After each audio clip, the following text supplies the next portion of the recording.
Dalam nama Bapa, Putra, dan Roh Kudus, amin. Ibu Bapak, saudari-saudaraku yang terkasih, salam bantul kasih, berkah dalam.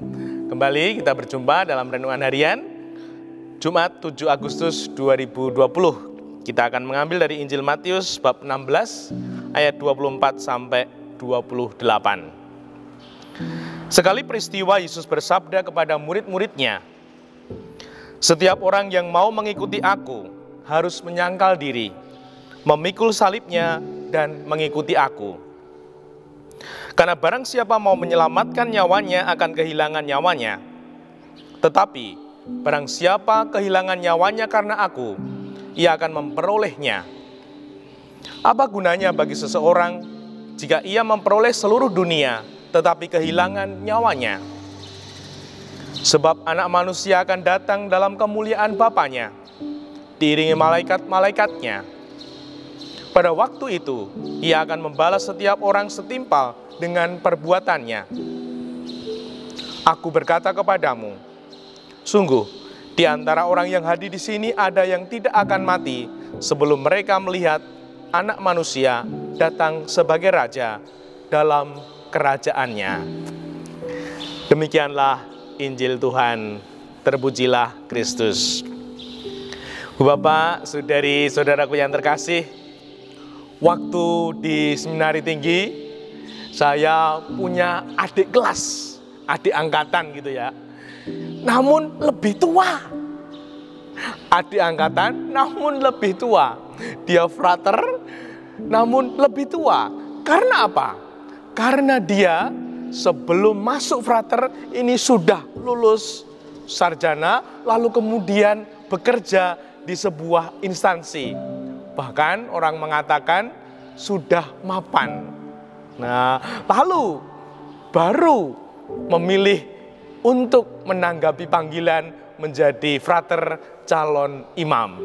Nah, mungkin inilah yang digambarkan oleh Tuhan Yesus seperti dalam Injil saya kutipkan.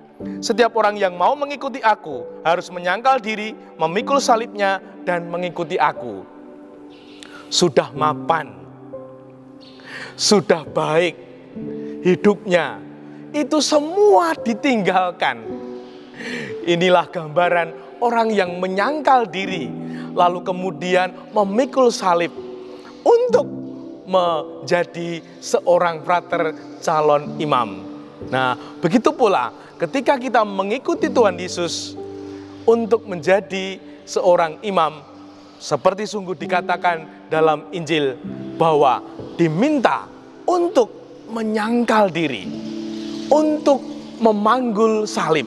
Nah, menjadi imam memang harus berani meninggalkan kemapanan, kenyamanan, lalu kemudian melayani seturut dengan kehendak Tuhan. Nah, secara konkretnya sebagai imam seturut kehendak pemimpin. Nah, kalau di wilayah kita, Keuskupan Agung Semarang. Nah, Keuskupan Agung Semarang punya apa?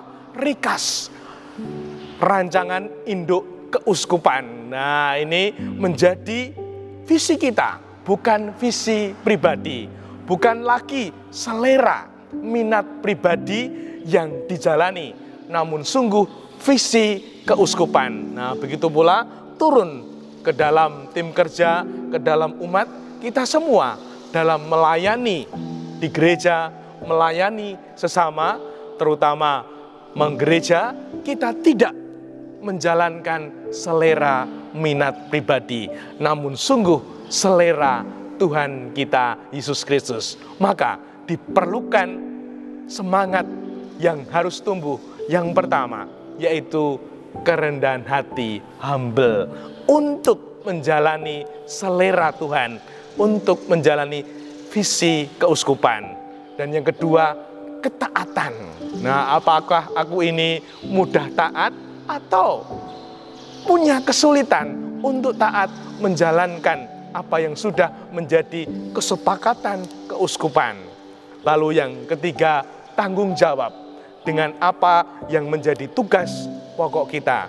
Nah, mungkin Ibu Bapak, saudari-saudari yang terkasih sudah masuk dalam Dewan Pastoral Paroki, sungguhkah tugas pokok kita berjalan, atau kita itu hanya memangku jabatan namun tidak sungguh melayani yang nyata? Ini menjadi renungan untuk kita.